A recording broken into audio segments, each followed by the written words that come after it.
Welcome, everyone. Thank you for joining us. I am Lola Adedokin, the Executive Director of the Aspen Global Innovators Group and co-chair of the Aspen Forum on Women and Girls, alongside my colleague Ann Mosley, VP at the Aspen Institute and ED, Executive Director of Ascend at the Aspen Institute.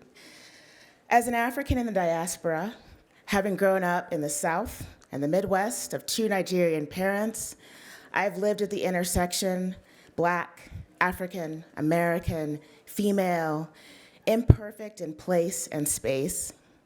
We lived the American dream in a way, moving slowly up the economic ladder to firmly middle class by the time I finished college. During my middle school years, my two brothers and my father shared one room. While it wasn't ideal, I knew that we at least had each other. They were my protectors and shelter, while my peers, their parents, my teachers told me all the ways in which I was not enough. I was not one of them. I think many of you can imagine how disempowering that can be, how much the weight of others' definitions of your identity can silence your authentic voice and squelch your potential. The ripple effects and damage of this silencing is physical, mental, and economic, and multi-generational. Reclaiming my own power has been a journey and only came with the championship of other women and allies who have empowered me, who have laid the path forward for me, brick by brick, battle by battle, opportunity by opportunity, and win by win. They've shown me how to manifest my own power and potential, but more importantly, how to pass the baton, share space, access, privilege, and make way for others so that we are truly leveraging the power of our entire community, our entire diasporas, to advance gender and racial equality and justice. In my work at the Aspen Global Innovators Group, we use our power and privilege to amplify the voices and experiences of the most overlooked and unseen in the US and around the globe. And we ensure that these locally rooted leaders are globally networked and that their work, their leadership, their ideas, and their impact is recognized and scaled. We center and celebrate the power of women and girls and allies and use every moment to create pathways for them to thrive. And I have to shout out my team, our Healthy Communities Fellows, our New Voices Fellows who are able to join us here in Aspen in this privileged space this week and are really doing the work. I see you, thank you. And I bring that energy, their passion with me, and I'm wholly committed to ensuring that similar paths are laid for the next generation of women and girls who are seeking to build new worlds that center the experience, expertise, and lens of women and girls. Sadly, we're facing very real and very concerning setbacks. The pandemic has slowed progress for women globally. The impact of the pandemic pushed approximately 47 million additional women and girls into extreme poverty, further widening the gender poverty gap. Based on data from 16 countries, women did 29% more childcare per week than men during the first 2 years of the pandemic, moving them further out of the workforce. Nearly 1 in 2 women have reported that they or someone they know has experienced violence since the start of the pandemic. And still, there is boundless potential and opportunity as we see women and girls leading in spaces and breaking down barriers where they haven't had opportunities before. Several colleagues and I just returned from Rwanda, a place that has mainstreamed gender equity practices. Post the genocide, the country made a commitment to require that 30% of parliamentary seats be reserved for women. Today, 64% of parliamentary seats are held by women, and gender equitable practices are embedded in all sectors. It can be done. This is just one example. And countries where legislated candidate quotas are made, women's representation is up to 7% higher in parliaments and local government compared to countries without such legislation. Jacinda Ardern, former Prime Minister of New Zealand, showed the world that it's not only possible, but critical to lead with empathy, strength, and impact. In the US, women and allies around the country are fighting to ensure reproductive rights for women. Medical practitioners and advocates are risking their lives, continuing to train and support other women and men to enable women and girls to live free, healthy, full, and self-determined lives. Here in the US and around the globe, we are still very much in the struggle for freedom and liberty and justice for all. In the words of Frederick Douglass, if there is no struggle, there is no progress. The struggle may be a moral one, or it may be a physical one, or it may be both, but it must be a struggle. Power concedes nothing without a demand. It never has, and it never will. So we are demanding. We are claiming our power. There is so much more to be done, and the time is now. Well, the time was yesterday, to accelerate this global movement. Here at the Aspen Institute, we are beginning by growing the Aspen Forum on Women and Girls. This powerful global platform is a network of networks of activated, solutions-oriented, and visionary leaders who will share a courageousness, clarity of vision, and commitment for a world where women achieve equity and equality in all spaces. The forum lifts up promising ideas and leaders from around the globe and builds on the strength of families to support women and girls to achieve opportunity and equality. We host powerful conversations and programs with diverse, creative, and bold social justice leaders to advance women's economic justice, health, well-being, and safety, and political participation and civic leadership. We enter these conversations with a sense of both urgency and possibility, and most importantly, with a commitment to action and impact. I'm privileged to work with my colleague, co-conspirator and friend, Ann Mosley, a true trailblazer and advocate for women and girls leadership in all spaces.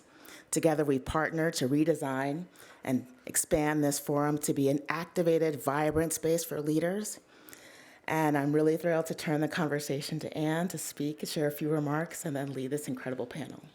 Thank you, Lola. Thank you, Lola. It's great to see everybody.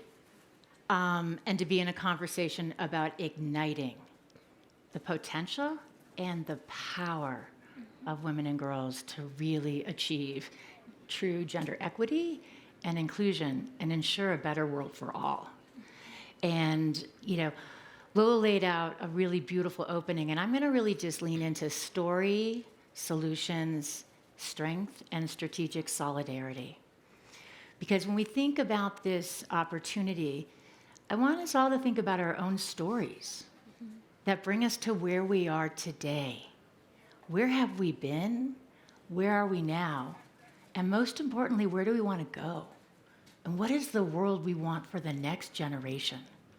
I truly believe we are at a generational moment, not just of opportunity, but of profound obligation. I have never been so worried about what the future can look like. There's so much potential. We have so much brilliance, resilience, tenacity, and the great ideas. I think the world just is having a hard time catching up. And part of this panel is about we have the leadership. We have an abundance of leadership and big ideas. It's time to have the stage and the podium and the mic and the power and possibility perhaps start in a different place with perhaps some different leaders. I came to Aspen about sort of around 2010 in the backdrop of the Great Recession. And it's great to have Elliot Gerson, who's a big supporter of all this kind of work, and Karen Hurling and many others in this room. But I came with the question of what would it take to break the intergenerational cycle of poverty? And doing that through the lens of race, ethnicity, culture, gender, and economic equity, and also a profound belief in the power of lived experience to really shape and guide our policies and our systems. One of the things that, for me that guides me in this work is born in Pittsburgh. I was born with and into privilege, both as a white woman, two parents that had high expectations, firm belief in community service and respecting everybody. But later in life, in my childhood, what we experienced was more situational poverty shock. And for me, that seared in the opportunity to know, what does it look like and feel like when you're at the top of the economic ladder, and also when you're at the bottom. I'm a fierce believer in listening carefully to the person who might not be heard or seen or welcome, and creating that space and room for where they are. And so having the chance to come to Aspen, which is such an extraordinary place of beauty and privilege and opportunity, I, along with Lola, am just absolutely committed to putting the Aspen leaf, the Aspen grove to work to really ensure that we are creating intergenerational opportunity and equity for women and girls. And, we all have so much more strength than sometimes I think we know. When I was sort of taking a step back for this panel, I took a step and I thought, oh my gosh, over the course of my career where I've done on-the-ground innovation to kind of big philanthropy, I realized that I had been part of catalyzing more than $500 million to the economic security and advancement and leadership of women, girls, and families. Wow. I bet if you all take a little pause moment at one point, I would love for you to think about what might be the power or a different way to think about your power and influence, and how you can be part of the change that we all need to have that brings your whole self into the picture. So with that being said, we have 3 phenomenal women leaders, all have amazing, brilliant ideas, and their experience comes from many parts of their life. They're all mothers with a mission. We have award-winning journalists, authors, activists, and so much more that they're going to bring in. And so you've got their bios in the app. But what I thought I would start with was first just asking, each of you to share your story and kind of just briefly, like part of where you've been, but why it kind of shapes and motivates you in this work. And so, Rebecca Dixon from the National Employment Law Project, who is also one of our SOAR fellows. This is the only Aspen Institute fellowship that is focused on gender equity and equality and women and girls. You'll hear next from them Kimberly Seals-Aller, who is an Aspen Institute Ascend Fellow, joined by also 2 other Ascend Fellows here in the front row. Yay! But also doing phenomenal work. You'll hear sort of economics, reimagining health, and then also from Fatima Riaz, who has done grassroots work in Pakistan, has worked to bring passion about youth voices, ending gender-based violence, and now sits at the Bill and Melinda Gates Foundation. But I want to invite them first to share what brings you to this work and shapes you in your leadership. Rebecca. So for me, my origin story is very connected with my now story. And so I grew up poor in rural Southwest Mississippi in a town that didn't desegregate schools till 1969. And that is just a taste of the flavor of the kinds of inequality that were there. My parents worked hard, and they never had economic security no matter what they did. And part of that was because our economic system was designed to value their labor less. And so when my father got sick with cancer and passed away right before I entered 6th grade, my mother was scrambling, trying to augment his Social Security survivor's benefits, which were very, very small because a big chunk of his working life was working in agriculture on a dairy farm, and none of that counted for Social Security. And so she was moving from jobs like making biscuits in the Popeyes kitchen or doing domestic work.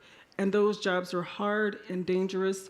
And when she was in people's homes, it was always risky. You never knew whether there was going to be harassment. You never knew whether you were going to be harmed.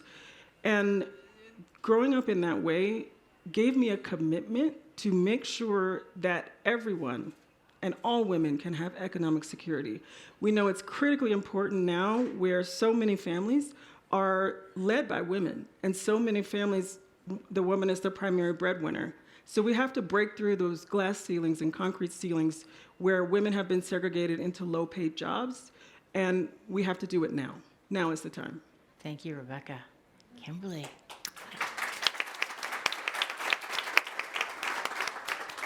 Hey, good afternoon, everyone. I am a queen from Queens, so anyone who's from Queens, New York, can see me later. My origin story and I think my now story are very kind of similar but different. I grew up in Queens, New York City, with my parents in a home that my parents owned. My mother actually did not work for much of my childhood. She walked me to the bus every day, and when I came home, there was milk and cookies, and we ate dinner at 4:30 every night. When my dad got home from working at a manufacturing plant in New Jersey, honoring that at that time, that was a way that a family could actually be supported and sustained. And so I had a wonderful upbringing in a middle-class neighborhood in Queens. And I think that, at an early age, I was bussed out of my neighborhood. In first grade, they identified me as gifted, which meant that I had to leave my community, get on a bus that was traveling 45 minutes to the other side of Queens to a lovely, predominantly Jewish community where I was, at that time in first grade, the only Black person in the gifted program in the school district. And so it was a unique experience of me learning that I was different, right? Kind of having these roots around being the same and being supported, but being someplace where I was very much different. I became very rooted into my classmates. I have been to more bar mitzvahs than anyone else here. I know how to respect meat and dairy plates, and I can dance a Havi Nagila. It was a very unique childhood. And so I think that, I was always under this impression that I was different. So my now story is my new identity as mother, right? And so I grew up being kind of celebrated and being unique in that difference, but I didn't know what that difference meant as I entered into motherhood. And so, thinking through what happened to me during my pregnancy and childbirth experiences, kind of being blessed. I was literally a reporter at Fortune magazine for many years, a writer there. I was in Columbia at grad school and was blessed to not be poor, was blessed to be educated, and had no clue that that was not protective for me as a Black woman in pregnancy and childbirth. And so for me, making sure that we have equity in those spaces is also critically important. And we can't build a broad-based women's movement until we are looking at all the roles that women will play in the continuum of their lives. And that includes as birthing people, that includes as carers, all the things. And so we won't get there until we're looking at all these roles. And then I think over 60% of women will become mothers or parents in their lives. And so this is a critical time for us to make sure that when we talk about all the things that we want equality and equity for, that we also look at this part of the life of a person, particularly when they are thinking about birth and parenting. Thanks, Kimberly. Mm-hmm. Thank you so much. Can I just say what an incredible honor it is to be at the Aspen Festival, to be on the stage amongst all of you, and Lola, I count you in that. We've all had moments in our life that have shaped us. So for me, and many young girls and women will experience this, there is a version of you can't do something, you're not a boy, right? You can't do math, boys are better at math. You can't be an athlete because boys are athletes. And when I was raised in Pakistan, this sort of gender narrative was also a big part of my life. Only my story is that I totally tossed it out, rejected it, was just like, absolutely not. I see my brothers, I can do better. And and so when I rooted myself in my individual power, and I sort of let go of some of these gendered norms that really don't have much basis in reality, is when I realized the potential and opportunity that I had to develop solutions to change my community. And so one of my big passions was public health. And my thinking was, instead of thinking, why me? Why should I be the one to do it? Instead it became, well, why not me? Why not me? Why not Fatima? And so I founded one of Pakistan's sort of first youth-based public health organizations, which became my platform to work with international NGOs, enter that global conversation on polio eradication. And I worked with over 500 volunteers from across the country to launch a national movement on polio. This was 2012, so I'm showing my age here. Mm-hmm. But what that work really taught me was that so many solutions are actually coming from communities. They're coming for women and girls and boys and men who are impacted by those issues. But what's happening is they're not as much of a part of that global conversation. They're not on the table where decisions are being made. And so that really became my passion. So right now at the Bill and Melinda Gates Foundation, what I'm doing is I'm helping support, identify, elevate advocates, champions, leaders, and ensuring that they have the resources and the platforms that they need to lead sustainable change, because they represent their communities. They are closest to the development challenges, and we will only get to sustainable long-term solutions by partnering with them. And and that goes into the foundation's decade-long partnership with Aspen's New Voices Fellowship. And so just a really beautiful full circle moment for me. Great. So as we're bringing our sort of selves and where we've been and where we are now, let's get into where we are now, but where we're going and some of the big ideas. And one of the things that I have a belief about, if you're going to really have just, equitable, and the most effective systems and policies, we have to be proximate. Yep. Like the power of lived experience and those on the ground innovation, coupling that with science, technology, research, mix it in with kind of well-intentioned capital and leadership, you are moving towards political will, new potential, and new answers. And so I'd love to just go deeper and pass the mic, first to Rebecca to talk about, the work you're doing at the National Employment Law Project is really about changing our economy and redefining labor, future of work, through a very intentional economic, racial and gender lens and justice. And so I'd love for you to share a bit about the work you're doing now and why it's so important. So to sum it up, what we do at the National Employment Law Project is we're working to build a good jobs economy. And that's an economy where you're not kept out of jobs, where one job is enough, where you have a health and safety prioritized on the job, where you actually, doesn't matter if you're a gig worker or a platform worker, you still have rights, benefits, and protections. We're working to create all of that. And of course, living wages, right? And so I really, got close to this work and started in this work in about 15 years ago. And I worked with NELP on a project in Mississippi. So after law school, I went back to Mississippi to do law and policy work. And with their support, we won an increase in weekly benefits for unemployment insurance. And then fast forward, they recruited me to come to DC and lead a national campaign to expand unemployment insurance during the Great Recession. So between the work with the Great Recession and the response to the pandemic, where NELP helped support expansions for workers, $1.3 trillion in extra unemployment insurance benefits went to families and communities. And the problem is that it was a temporary fix. And so part of what we're doing is working to build out and fix the unemployment insurance program so it's a modern program. So it includes part-time workers. So it includes women. So that it doesn't exclude workers who make low wages. And those are all things that Congress temporarily fixed in the program during the pandemic. And so that's one of the pieces. Another big piece is raising the minimum wage. So NELP has been supportive of the Black women who were leading the fight for 15.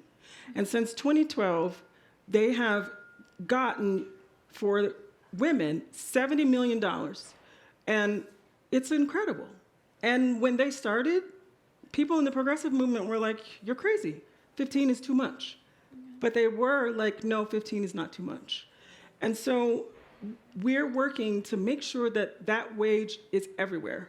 So right now we have cities and states who are raising the minimum wage, who have surpassed 15 in some cases.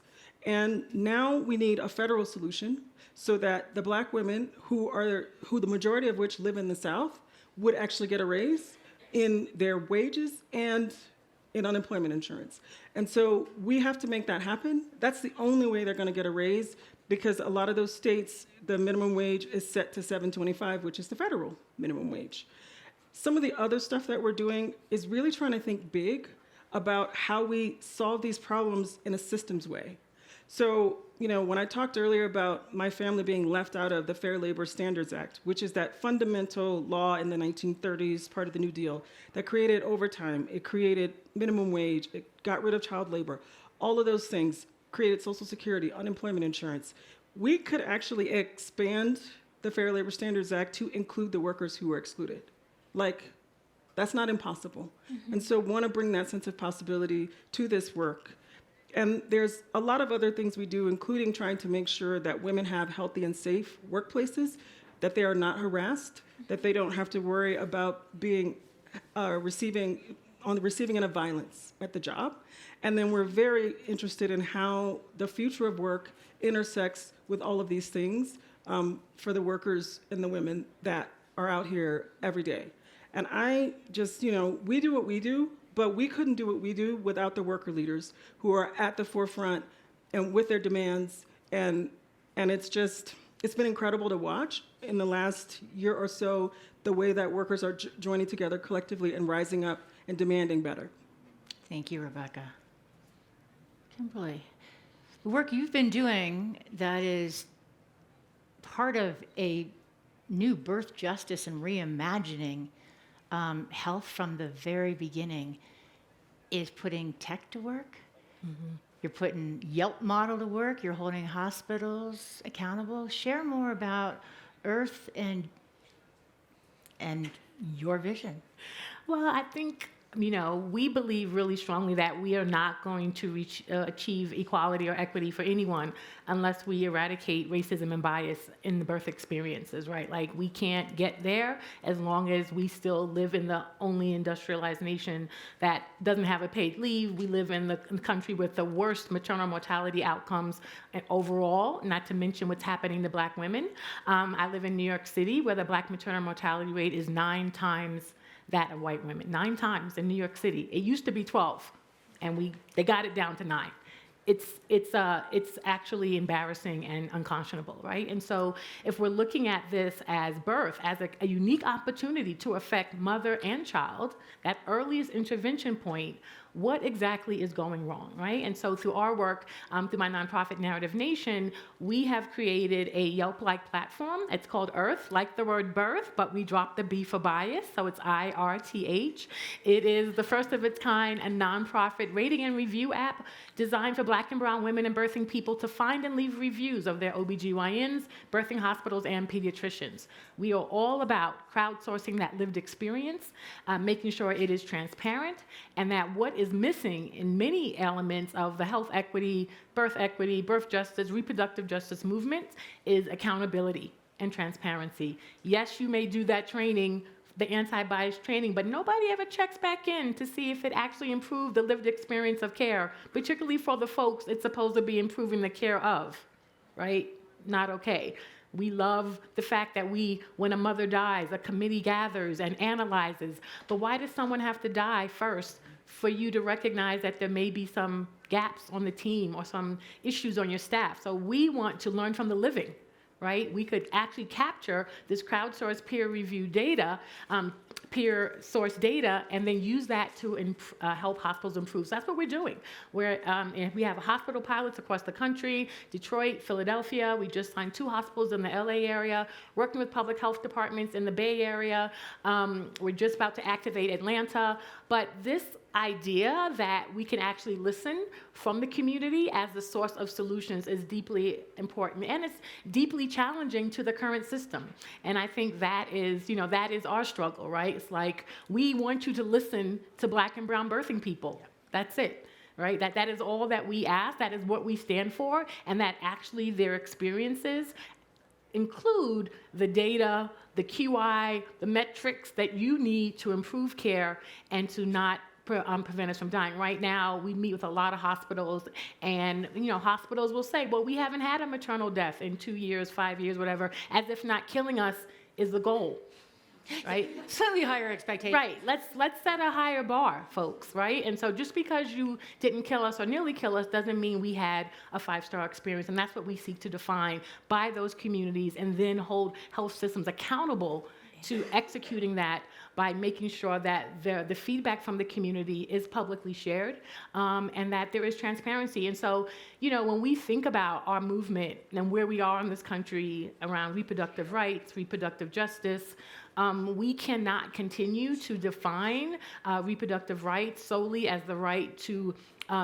have a child or not have a child, right? It is also the right to survive childbirth, to raise that child in healthy, safe environments, to be respected for your wishes as a parent, and to live and see that child grow, right? And so we have a very unique conversation that's quite binary that we want to expand and explore, particularly as we think about this birth justice movement as very much a part of what we define as reproductive rights. And so, again, considering that most women and people who have a uterus may choose to exercise that right at some point in their lifetime, we cannot ignore this unique role that women are playing and leave that out of the conversation. So this is critically important, and we think technology has a unique role to activate, right? At the root of racism is power, right? And that we can address some of these power imbalances by putting power back in the hands of the people, literally. We put power back in the hands of our community of Black and brown birthing people, and allowing them to lift up their experiences as tools for change. And so we're excited about the movement and the ways that we're centering the voices of Black women and birthing people as the tools for change, because when we think about if we get it right for those who have it worst, right, it's a tide that lifts all boats. Right? If we can get this piece right for Black women and birthing people, it'll be better for all of us. And so it's a tide that lifts all boats. And so that's where we're centered and focused with a hopeful mission that we can improve the system for all. Yeah, thank you so much, Kimberly. And really quickly, because I think this issue of acknowledging and addressing bias, implicit, explicit, and racism and sexism is so important. Can you give a quick example of like a change that happened from the work that you did from a hospital system or even a pediatrician or something was like, oh, yeah, happy to do data that. and action. So in the app, we ask about positive practice behaviors, negative practice behaviors. So we say, what happened to you? Were your pain levels dismissed? Did you experience lack of eye contact? Was your physical privacy violated? Did you experience comments based on racial stereotypes? All those things. Right now, the number one negative experience being reported in Earth in our national database, which has over 10,000 reviews from 47 states, is my requests for help were ignored or refused. Right? My requests for help were ignored and refused. Number two, my pain levels were dismissed, which is deeply concerning because I promise you that pretty much in every Black maternal death story you've read, somebody's pain levels were dismissed, right? And so when we see this in high frequency, it becomes for us an early warning detection tool. And this actually happened with one of our hospital partners where we were seeing a lot of folks saying that their pain levels were being dismissed, right? And so now we have to act. It's like, this is a problem. In our birthing track, we ask specifically about doctors, nurses, and lactation consultants. So we get to zero in on actually where we might be seeing more frequency and patterns of harm and harmful interactions. Side note, nurses, and then thinking about what we need to address that. And so having that number, right? People often think, they call it implicit bias for a reason or unconscious bias. I don't believe that most folks, for them, it's happening on a conscious level. But because it is not aware, everyone's thinking, it's not me. I'm a good person. I'm a doctor. I'm a this. I'm a that. I'm not being overpaid. I'm stressed, which is true. And we all have biases, right? And so when we get to show them our back-end data and say, hey, we have, 3,000 reviews. This many people said they were yelled at. This many people said their pain levels were dismissed. This many people, we call that receipts data, by the way. We really show them the receipts about what is happening in their hospital and what matters in their community. And that is how we push for change. Because I do think for them to see it, and particularly with this hospital partner, they were like, oh my God, we didn't know. Yeah. Right? And then we worked to address it. Kimberly, can I add to your list of receipts? Yes. I have something to add. So, just what you mentioned about dismissing the pain of birthing women, particularly Black and brown women. So when I was giving birth and I was experiencing labor pains and I kept telling the nurses and the doctors, I said, I'm in a lot of pain. And they said, no, it's pressure. I'm like, no, I am in a lot of pain. And they said, well, no, you have the epidural, and so it's not possible for you to be in pain. And I remembered, and can you imagine, labor pain, which is some of the worst pain that a human being can experience, to be dismissed and say, no, you're just feeling pressure. It's like, as a woman, Like, I actually know what I'm feeling. Thank you so much. yes, yes. Yeah. Yeah. And so, I think when we think about this, whether it's here in the US or around the world, the health, the well-being, the economic security of women and children is the most important barometer of the success, the prosperity of a country, a community. And yet, we're not centering there. And so, Fatima, I'm wondering for you, you're at the global table, but then also very intentionally connected on the ground. What, from your lens, be it the Gates Foundation or the circles you're sitting in UNICEF, World Bank, or in the grassroots, that is most exciting to you when we think about this power shift and solutions? What's exciting you? So, what I can share in terms of what really excites me is a shift when it comes to how we as a global community and even at the Gates Foundation are thinking about gender equality. So the way I've seen conversations on health evolve is we're very much focused on the proximal causes of health. So for example, if a community has a lot of HIV, we'll say, well, just give them a lot of pre-exposure prophylaxis, let's scale up condoms, and that will help reduce HIV infections. Well, yes, but there are also social, economic, other factors that increase the risk for some people and protect others. And until you deal with that entire continuum, you're essentially putting Band-Aids on a much larger problem. But what is unique in how gender equality conversations are being shaped is that we're recognizing that, one, it's not a one-size-fits-all, that it is not a simple solution, and it is not an approach where you can say, well, this worked in Pakistan, so this will work in the US, because different places have different baselines when it comes to gender. And then when we do think about a gender equal society where girls and women are, fully participating in families, in communities, in their economies, we really are recognizing that that translates to women having agency over their bodies, over their health, and over their future. So what does that mean? It means focusing on women's health. It means ensuring that moms are healthy and moms are having healthy babies. It's ensuring that women have access to contraceptives and family planning and the services that they need. And we know, because data has shown, that reproductive empowerment, it is fully compatible with economic empowerment. These two things will mutually reinforce each other. So we found, for example, in Colombia, that when family planning programs are introduced, girls tend to stay in school longer, and they end up getting higher paying jobs in the workforce. But then again, it's not enough for women to just participate in the economy. They also need to have economic power. So what are the structures, what are the policies in place that are giving women that economic power? And when I talk about that, it is fair wage. It is ensuring that there is no gender discrimination, that we eliminate the pay gap. It's ensuring that women have access to training and markets and childcare. And then at the end of it, we also need women in leadership positions, right? Because if there are decisions being made that impact women, why aren't women on those decision-making tables, right? And then when we do all of this, we also need to look at gender data. We need to count women, because so often women are not being counted in some of these conversations.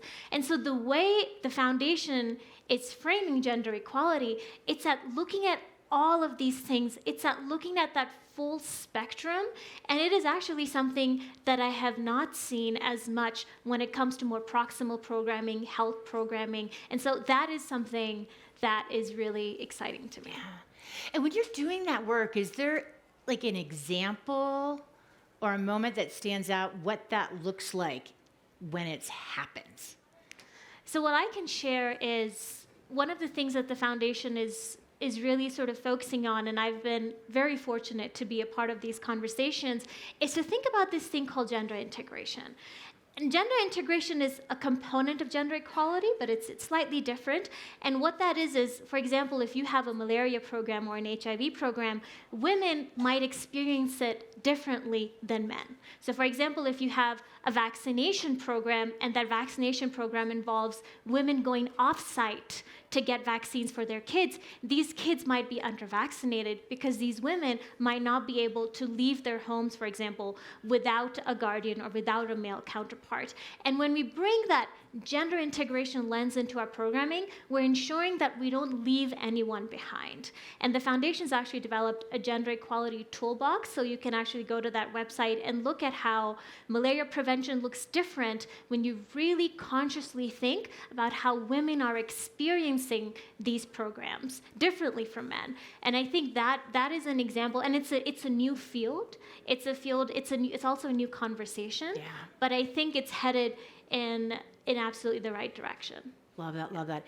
So as I'm thinking about our last 10 minutes here, and this was meant to really ignite. It's a ignite, it will not be complete. Beginning, and to do it differently. And so I think I'm going to get going on the last question, but to frame it up, Lola and I came together. Lola and I have a deep belief that leadership lies in all of us. How are we setting up the conditions that, especially after these past 3 years, allow leaders to have that space for internal examination, space to talk about what keeps them up at night, what drives and motivates them, while also what nourishes them, what strengthens them, what validates, in trusted sacred circles. And we look for leaders who have quantum leap ideas, and they're also at an inflection point with a solution that the world is aching for. And, when I think about this, Lola and I were talking earlier, we stepped up on the balcony to think about what the Aspen Forum on Women and Girls could look like and what it could truly be.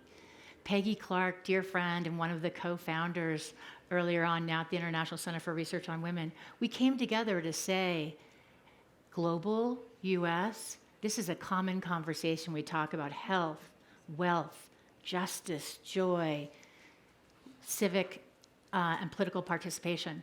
Lola was an early funder. She made the jump from philanthropy to get into the game to help drive this work to its next level.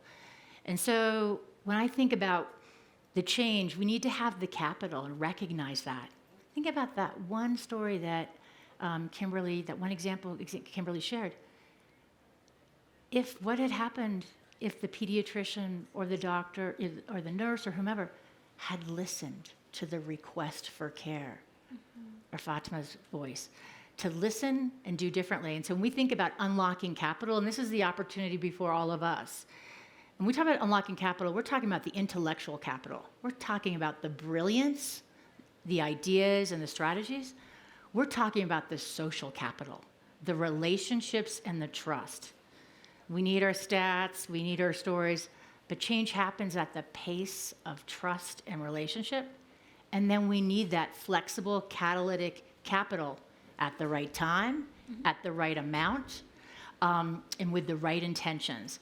And so as I think, I'm going to kind of just go down and, I might start with you, Fatima, just to kind of go, but as we think about kind of your thoughts about the big opportunity for unlocking capital.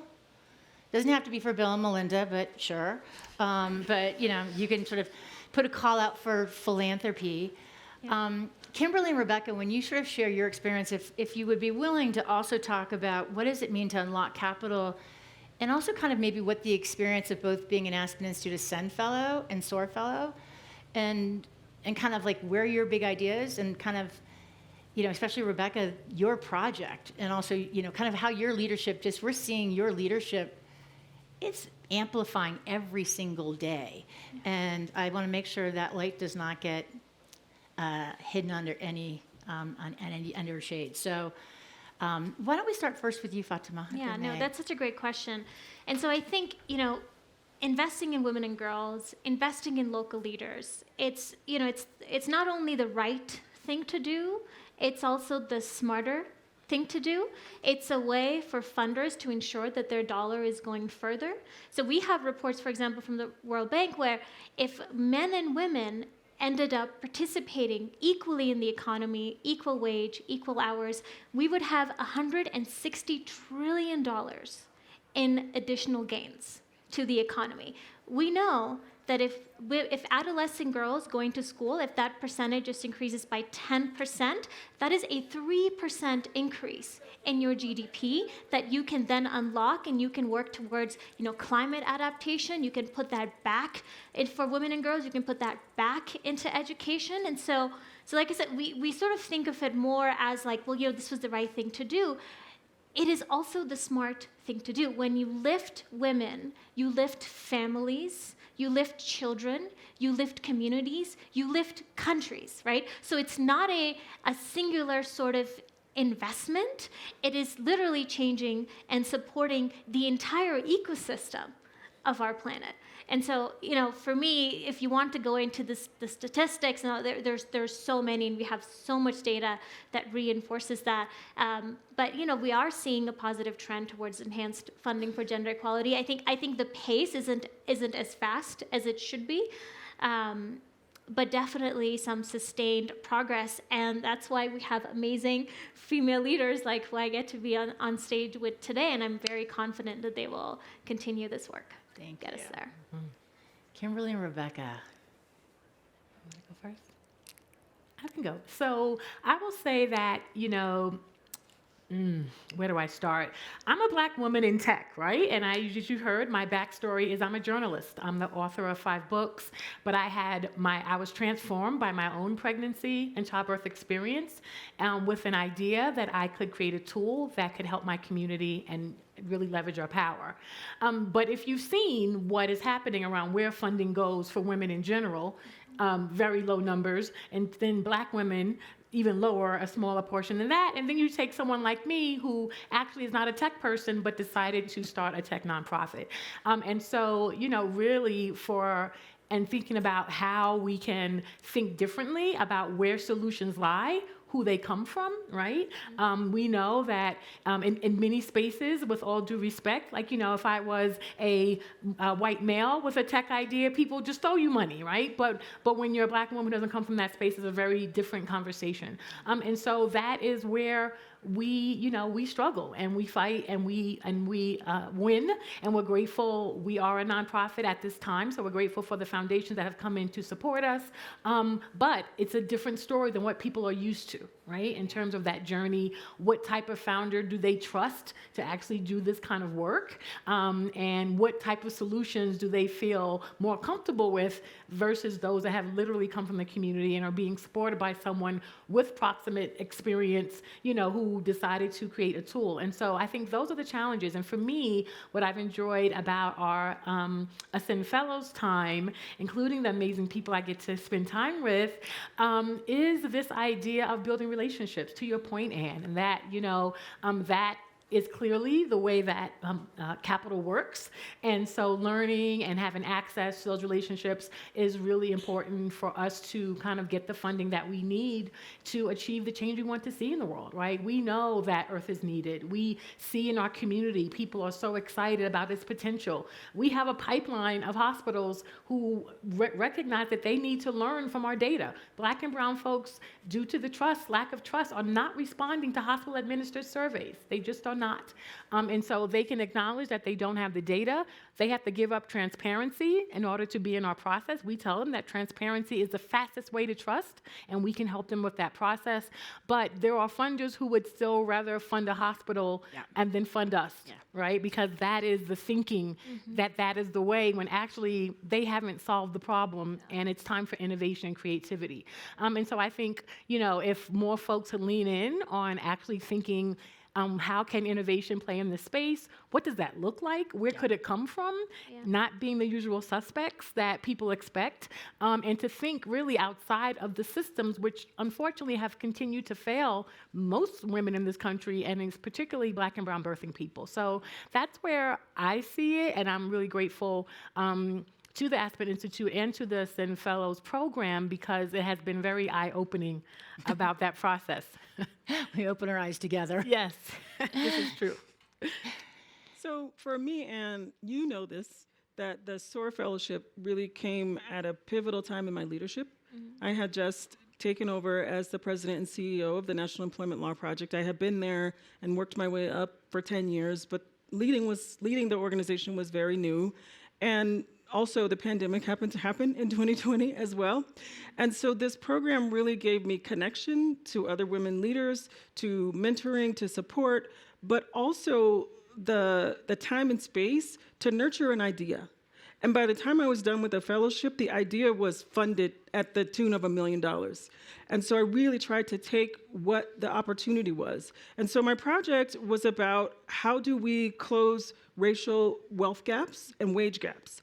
And how do we do that in a systemic and systems change kind of way? And so where I've come to at this point, and having the years to continue to work on this, is that you manage what you measure. And we actually measure but don't manage the wage gap. And so for Black women, they earn 61 cents for what white men earn. What does that mean concretely? It means $950,000 over the course of your working life is what it means. What if we could actually change that? What if 10 years from now it was 81 cents? And what if 10 years from then it was 100%? And so what I want to do is create something that I'm calling the Labor Market Equity Index, where we actually track across time what's happening with these gaps, because they're not on their own closing. They're actually getting wider. Yep. And so what does it look like if we put all of our policy and power behind having a goal to close those gaps, starting, with the local and the state groups and the state policymakers all the way up to federal policymakers? It would be a game changer, because we would actually have a goal and we could be accountable to it, and we could help hold those government agencies accountable to it. Thank you, Rebecca. So we're at time here, and I want to kind of just wrap this up. And Lola, if you want to come or join one last moment for a final word of wisdom for you. But this is something, it's the start of a conversation. And just picking up on just a few of what you heard even in the closing comments here. Yeah, we're making progress, and in some areas we are sliding backwards. This is a wake up, eyes wide open, hands on deck, take this seriously. This is the future of our world, of justice at the most local and the most intimate to the most structural level. And we have such an opportunity and power and possibility. And when I think there's so much leadership out there. And so truly the vision of the Aspen Forum on Women and Girls is to be a powerful, values-driven platform that can help mobilize the conversations, the leadership, and solutions across all sectors of society to think big, create space for leaders who should be trusted, who should be funded, who have the answers, to be at the table, to be resourced, to be nourished, and to be respected, and change those tables around a little bit. And so next generation of conversations, solutions, leaders, and accountability. You'll see that through fellowship models, how we convene to drive for solutions and answers, and also thinking about really pulling together capital that can be deployed in a way that it's got recognizing the intellect, the social, and the financial to really flip the script on power and possibility and really the well-being for all across, because this is the only way that from our communities to the most local level, to the most structural. And we have to think about our power and our possibility much bigger, much more powerfully, because we have it in ourselves. We have to start believing and then partnering in ways we have not yet.